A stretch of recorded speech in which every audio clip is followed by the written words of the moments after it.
Alison, there'd be little sympathy for Sean Small from Newcastle, despite the fact that at 84 he's been murdered outside his home. Yeah, I mean, Sean Small was a convicted sex offender, a convicted child sex offender, and he had been in prison and had only been released from prison a matter of weeks before he was found dead in a really violent attack in a very quiet residential area of County Down. As you said, he was in his 80s. He'd only been convicted in 2022. It was quite a recent conviction, but quite high profile at the time. At the start, when you hear someone of that age has been murdered, I think there was some, politicians obviously rushed to put out statements going, oh, this is a tragedy and blah, blah, blah. And then they weren't too long and quickly and winding back the sort of words. But it is a police investigation and one man has been arrested in relation to it. I think that, regardless, I think it's the police, I suppose the police have to do their job regardless of what his past was. But yeah, I think that right now, I suppose the sympathy and the public sympathy and, I've spoke to a lot of people about this, is with his victims rather than with Sean Small himself.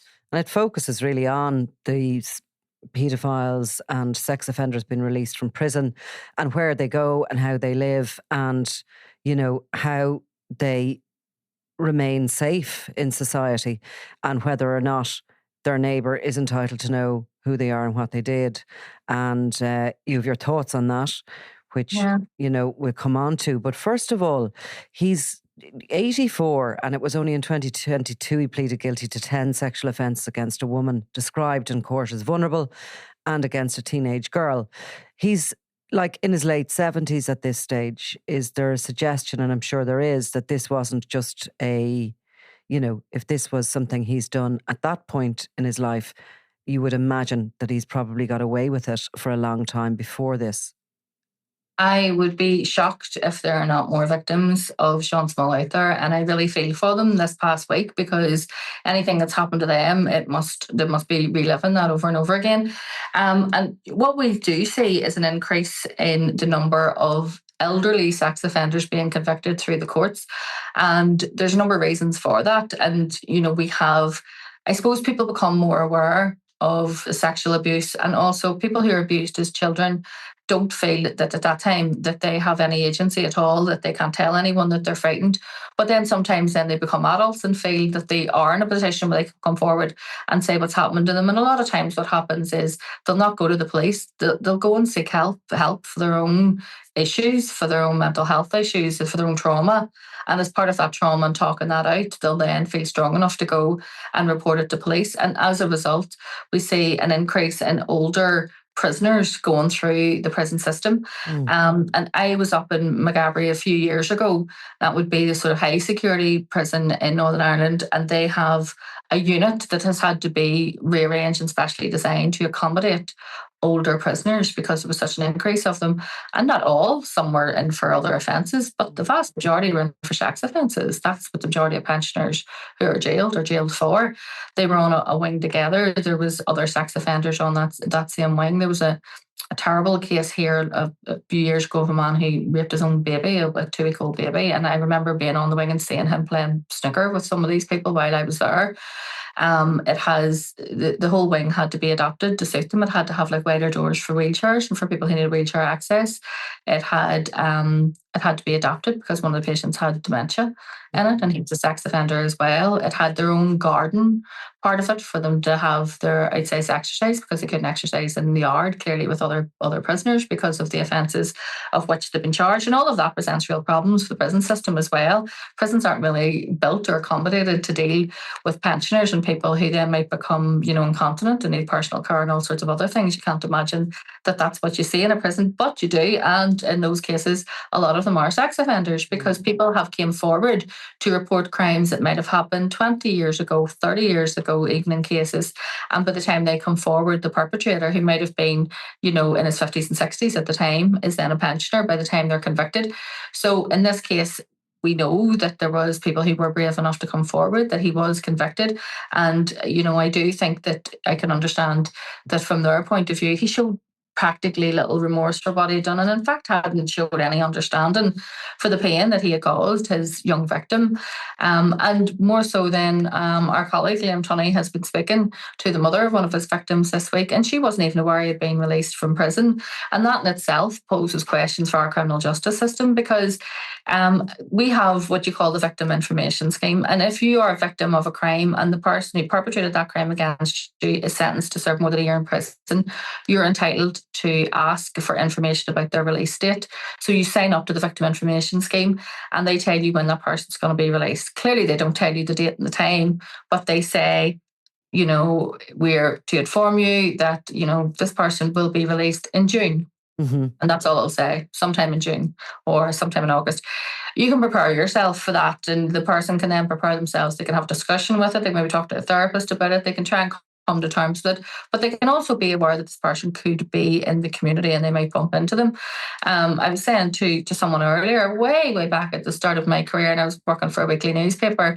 I remember one of the stories I covered was of a young person who was a victim of sex abuse of someone who's connected to the Catholic Church, and they had not known that they had been released from prison and had walked into them in a shop and just walked straight into them and went home and took their own life. And that is the seriousness of this. The fact is, if you are a victim who thinks that the person who abused you is in prison, and then you walk into a shop or, the post office or, a cafe to have a cup of coffee, and there they are sitting there, you can imagine the shock that would be. So at least if information helps you put up your coping mechanism. So they weren't informed.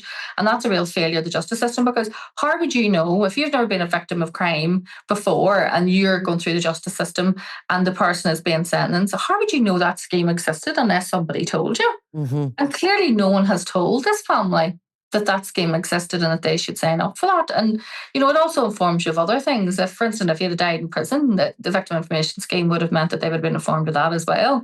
If you'd have been asked for transfer to a different prison, they'd have had to be informed of that. So it's very important that people know, but it's very important that the justice system tells people, look, this exists and you should sign up to it.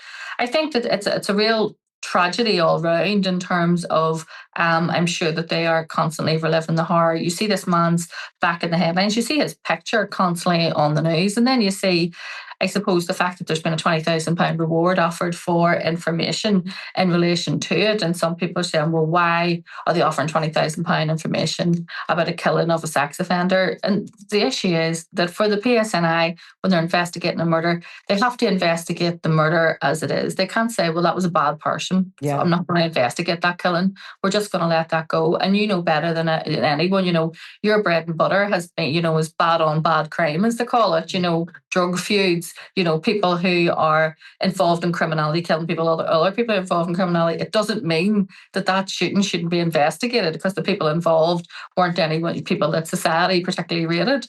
It's because we just don't agree with murder in society, so each one has to be treated as equal. I just wanted to ask you, say that house there at Slieve na Brock Avenue in Newcastle outside where his body was found, it looks like a mature house. Was that his original property? Do you know, did he return there? Yeah. It was his house. That's where he had lived. He lived there for quite some time. The neighbours were aware of his conviction, and they were also aware that he had been released because they had seen him, albeit he wasn't doubting about a lot, but they had seen him. So they did know that he was back out again. But I mean, they knew that and they were aware of that. And therefore, I suppose if you live in that really quiet residential street and, we've had discussions about, what does a sex offender look like? Well, they can look like anything. They can be the wee grandfather living in the lovely, well-maintained bungalow at the corner of your street, or they can be, a professional person. They can be, the teacher, the coach. They can be the priest. They can be anyone, and that's why I don't like when journalists use words, like monster when they're describing a sex offender, because then we're saying to people, well, watch out for the person who looks like a monster, the dishevelled, person in the dirty raincoat on the street corner, when you should really be aware that, sex offenders are predatory and often very clever and very educated. I'm talking about being in prisons a lot. You think I spent all my day in prisons, but I do spend quite a considerable time visiting prisons. And one time I was in McGilligan prison, and they were saying about most prisoners have no reading or writing level. A lot of them go in and they have the literacy and the numeracy of an 8-year-old. But they also had, so they were talking about the education, how they were trying to train people up so that they could at least go and work in the workshops or whatever and read the basic safety information, but also on the other end of the scale, we also have people in here who are doing master's degrees. And I says, well, who are they? And they went, well, they're almost always pedophiles. Really? Or they've been teachers, or they've been someone in a position of influence who has easy access to children who was trusted. Yes. And so, on one end of the scale, if you're common criminals, your thieves, your drug dealers who couldn't even read the safety signs to be allowed to work in the workshop. And on the other end, you have someone doing a PhD who's a sex offender. Educated. I remember years ago as well being told that they had a tendency, particularly the paedophiles, had a tendency to be very careful of themselves, and they would have had the medical workers in the prison run off their feet with every small little ailment that they had, because they just, couldn't feel any pain, or they didn't want to have any discomfort, which is maybe part of the personality disorder there. But the police have declined to say quite a bit in this case. They haven't really released details about the murder, other than to say it was a very violent one. And they're also declining to say if they're investigating any link between his offences and his murder. There is a 40-year-old man arrested and in custody. He is in custody. They've applied for an extension to question him in relation to that. We don't know who he is or what, link he has to him. I do think that, what we do know, and let's be honest, and we know that there's lawyers who are listening to this and going to read over it. We know that there's sensitivities in terms of people who have been charged in relation to offences. There's no one charged, but clearly there is someone in custody.